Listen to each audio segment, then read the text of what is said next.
how we are actually talking to ourselves and the relationship that we're having with ourselves is a very important part of our well-being and a very important part of how we are in relationship with our business, our career, and our success ultimately. It's Willow here. Great to see you. Thank you for tuning in.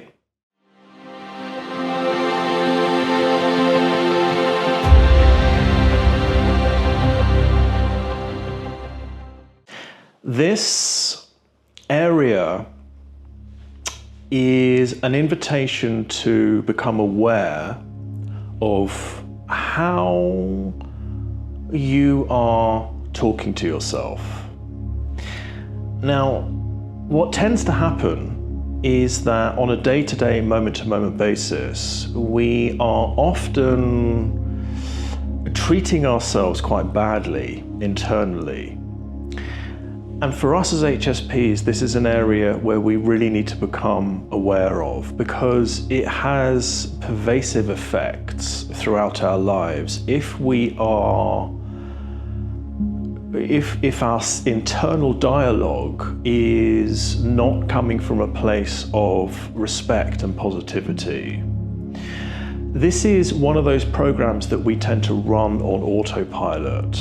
We are very much at the mercy of how we were spoken to when we were growing up. We are very much at the mercy of our own self-image. As an HSP, if we are in the mindset that there is something wrong with us because we're different, for whatever reason it may be, we have to be really careful of how we are actually treating and conversing with ourselves. Because our internal dialogue has many different effects. The way in which we are actually training our subconscious comes as a result of what we're doing with our conscious thoughts, which is why there is all the work around affirmations, for instance. It's also directly linked with manifestation as well. Our subconscious plays a great part in what we're manifesting in our lives.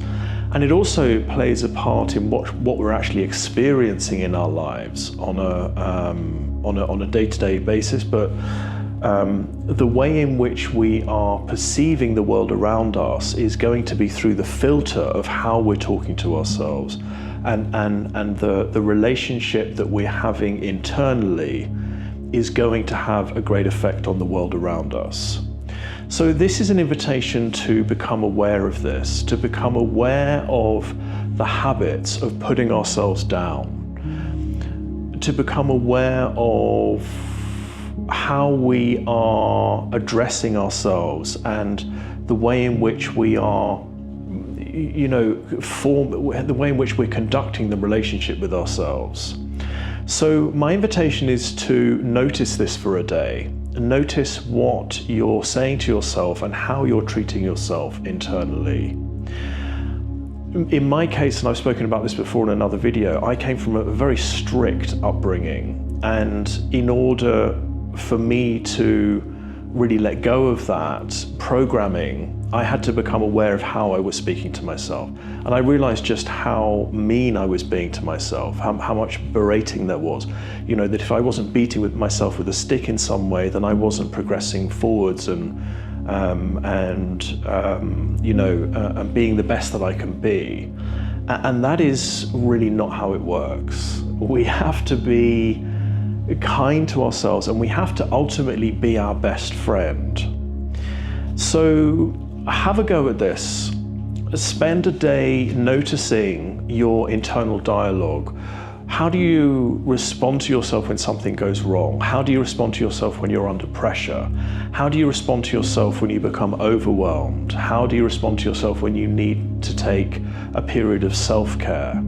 How are you treating yourself in terms of your development and trying to get to where you want to be in your career, your business, your relationships, whatever it may be?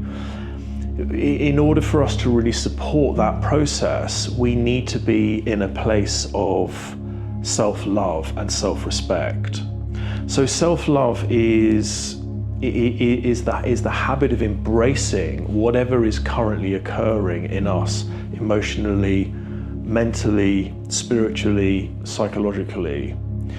And when we find ourselves in this perpetual feeling of negativity internally, we have to shift that.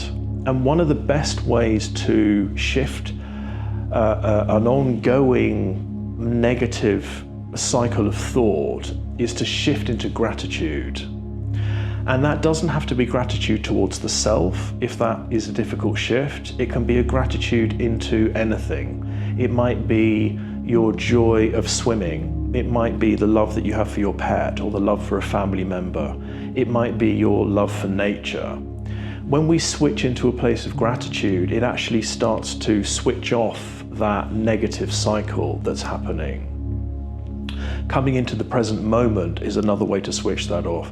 Also to become aware, which is ultimately what this exercise in imitation is about, is to become aware of those pervasive thought patterns and to challenge those, to ask yourself, is this actually true about myself? What's the evidence of the opposite that I can begin to amass so I can help to become my best friend. I can help to shift this pattern of negativity into one of self-care, into one of gratitude, and into a place of really being there for ourselves. This is a big one for us, and it's an invitation to begin the path of this, begin to notice how this is operating in you, and find ways in which you can begin to shift that. Some of the examples that I've given you, maybe there are already some ways that you do that. My invitation is to persist with it and to notice the effect that it has on your mood and well-being in the short term, and you'll begin to notice the effects that it starts to have long-term, the positive effects long-term. Let me know how it goes. See you next time. Bye for now.